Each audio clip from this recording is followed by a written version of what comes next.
Same with the golf course.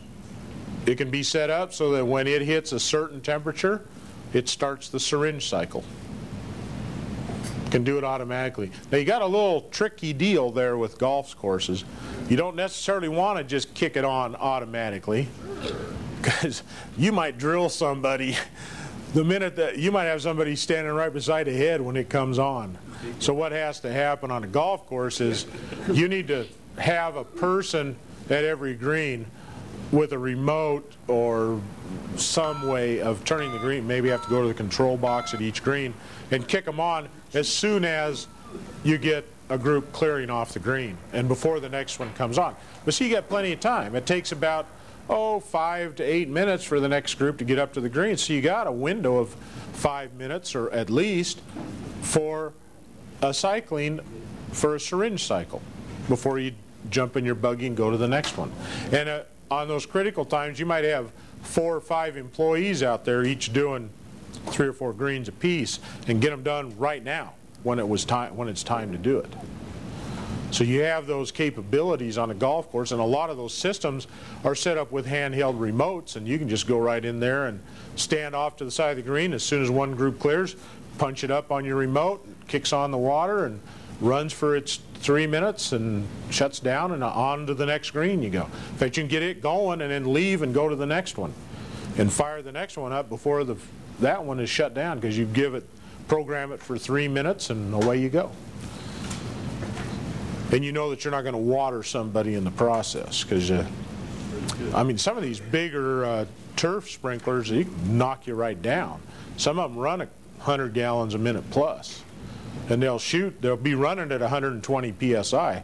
They'd flat give you a hurt. What do you worry about humidity for the golfers? The humidity? Yeah, Question is, would you worry about the humidity? Well, as you're out there playing on those days and they're syringing, it does make it a little uncomfortable for the golfers, because you are building the humidity. You know, if you're out playing, you'd rather have it really dry, because then your perspiration process of evaporation is maximizing its ability. You're getting maximum cooling across your body.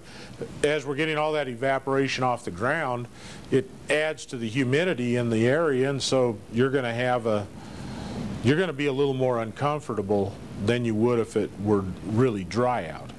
But hey, it's going to keep the grass looking a whole lot better. The grass is going to appreciate the fact that it's transpiring as much as it is. Yeah, and you have the ability to drink cool liquids to help, solve that problem. So when we design these systems, well, for a golf course, heck, they're set up to run that kind of water anyhow. You can run quite a few heads at a time, and if you're just bopping on a few here and a few there, you can cycle around and you're never going to overload the system. So cooling does cost us a little more energy while we're doing the cooling cycle. There are some orchards and vineyards now that actually are doing dual systems. They will put on a regular irrigation system, and they will have a cooling system totally separate from the irrigation system. A dual system. It costs a bunch more money, but the improved quality and quantity can pay for it in a season easy. So you really need to have that ability to do the cooling. And then they use an under tree system of some variety for the irrigation, so that they really improve their efficiency on their irrigation water. It's very inefficient to overhead irrigate orchards. And the only time you want to be doing an overhead is for cooling or for frost protection.